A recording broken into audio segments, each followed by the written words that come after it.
Good afternoon to each and everyone, especially to you, Ma'am Nadia. So, we, the Group 3 members, are going to discuss about historical criticism, unveiling the past. So, we're talking about here the history. What comes to your mind? Of course, the past, right?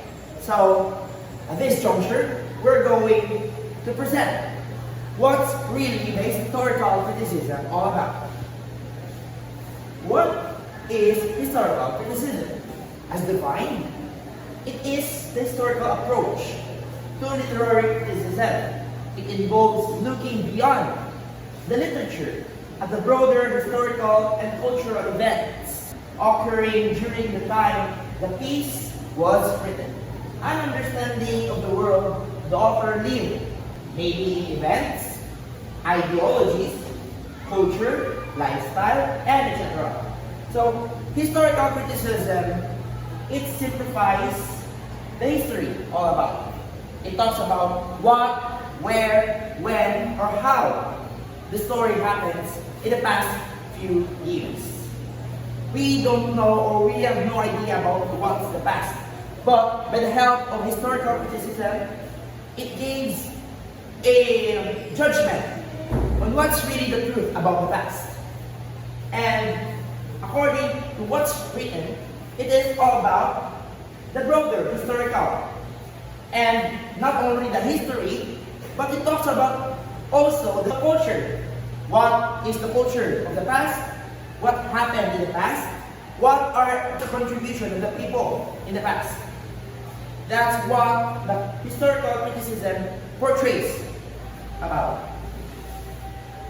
And the next definition, it is the traditional criticism.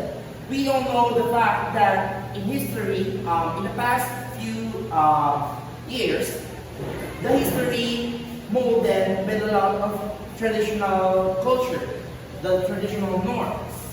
For example, we all know that in history there's a much ordinary sequence in each culture or norms of the people in the past few years. It involves understanding about the events and experiences by surrounding about the history or the past. And it is the life of the author in the past, and then it going to interpret it one by one until now.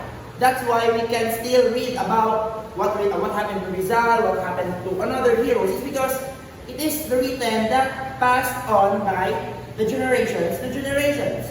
That's why we can also we can still avail the context about what's happening about the past. So next, it is also called a higher criticism. Since we're talking about history here, we expect that it is higher criticism in short. It is a type of literary analysis that focuses on the study of ancient texts. So ancient and history are the same. Ancient is old times. The best example about the ancient is the Egypt. It's because we all know that they can still preserve what's the things or stuff in the past. And of course, like the Bible. Of course, we all know the Bible has also the history.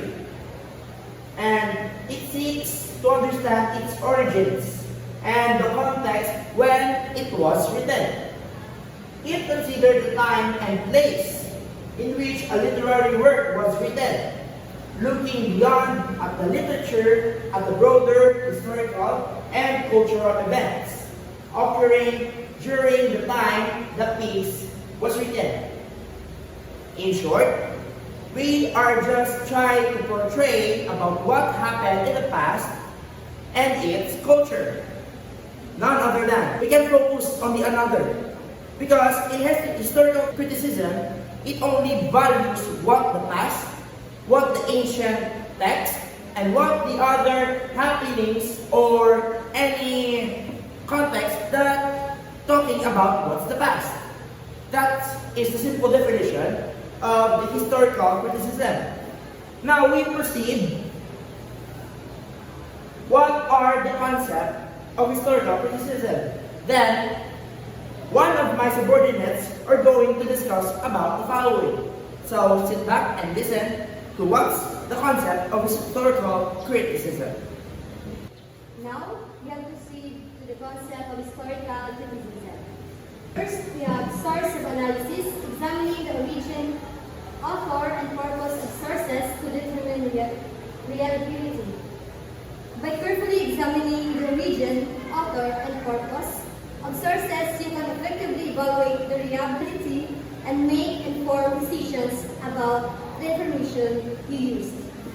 Next, we have contextualization, understanding the historical, social, and cultural context in which event or text occurred.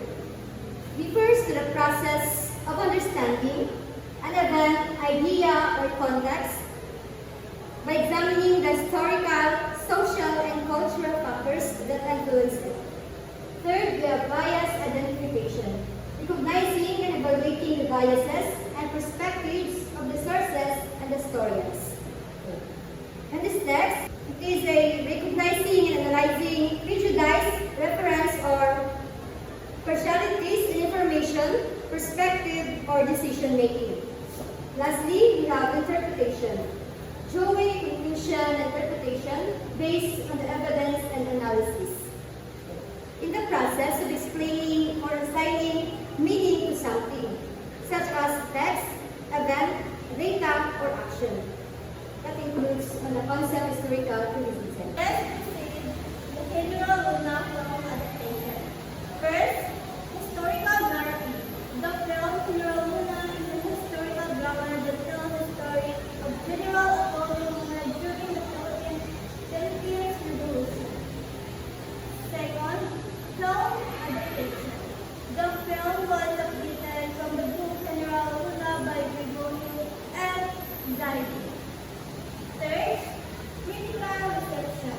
The film received critical acclaim from his historical accuracy, strong performances, and dramatic storytelling. So next, General Luna, the written story.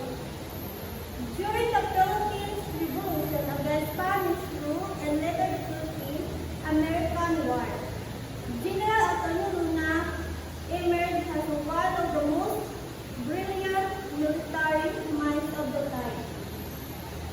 A first and passionate patriot, General Luna believed that the key to Philippines independence lay in unity and disciplined resistance. With his sharp strategic mind and unpromising sense of duty, he was appointed as the head of the Revolutionary Army under President Emilio Aguinaldo.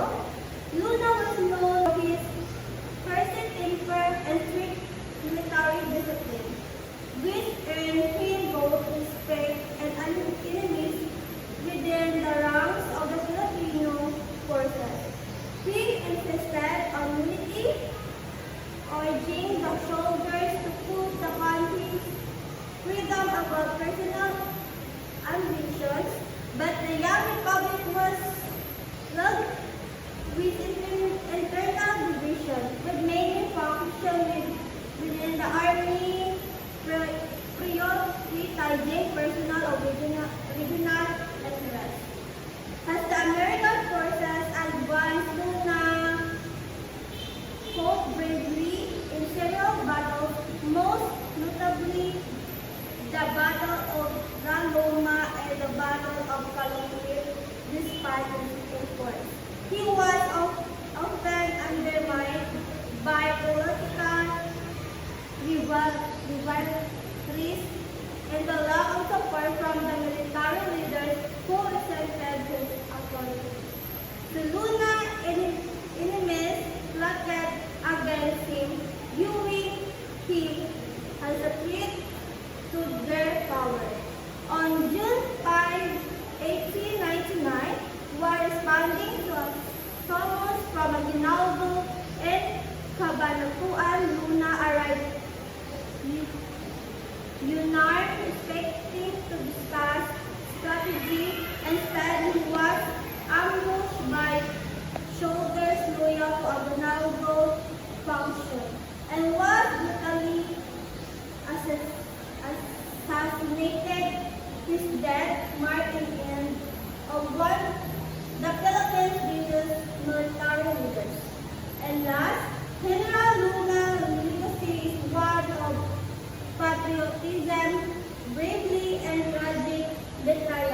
His death symbolized the deep internal conflicts that hindered the country's fight for independence, and he remains the revered figure in Philippines history for his unpromising vision of limited independence.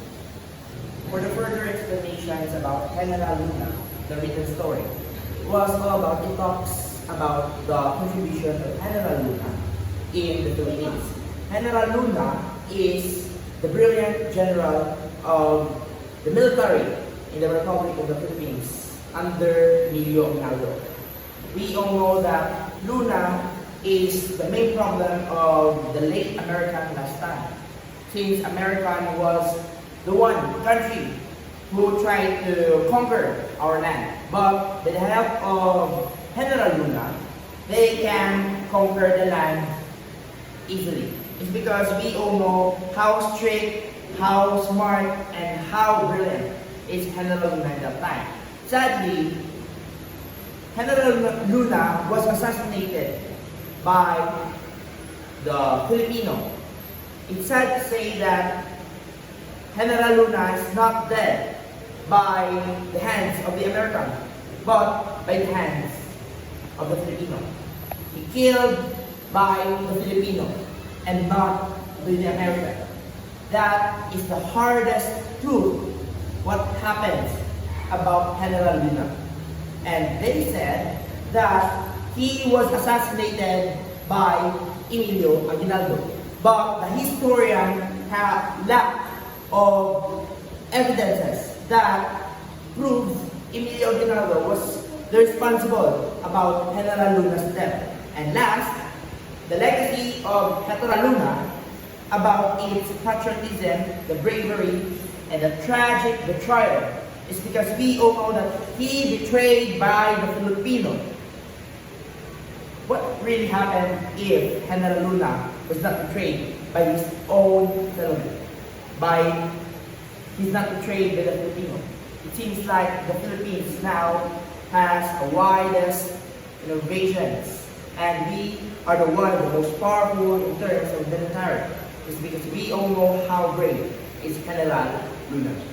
At this juncture, one of my subordinates tried to present about the trailer of the story of General Luna. So, at this juncture, we will watch the movie about General Luna.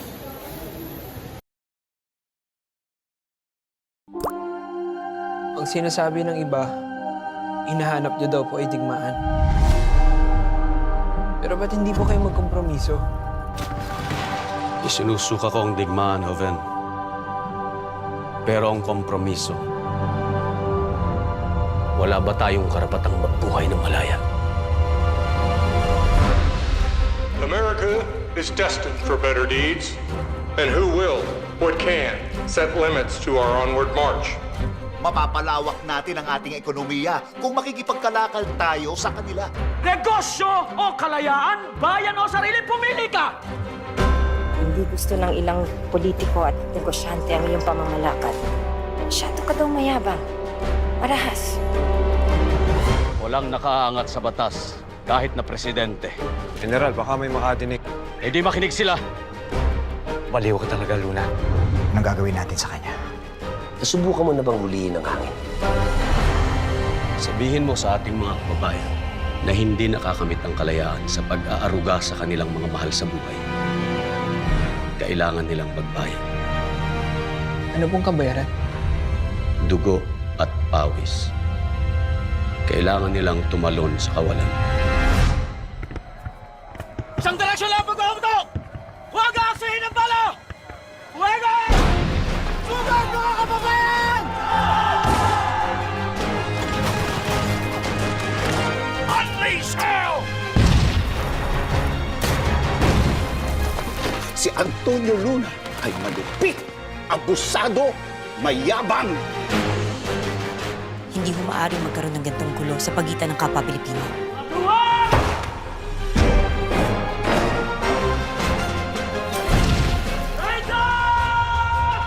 Si Luna ang pinakamahusay kong general. Mga kapatid, mayroon tayong mas malaking kaaway kaysa mga Amerikano. Ang ating sarili. Why General Luna is significant historical criticism.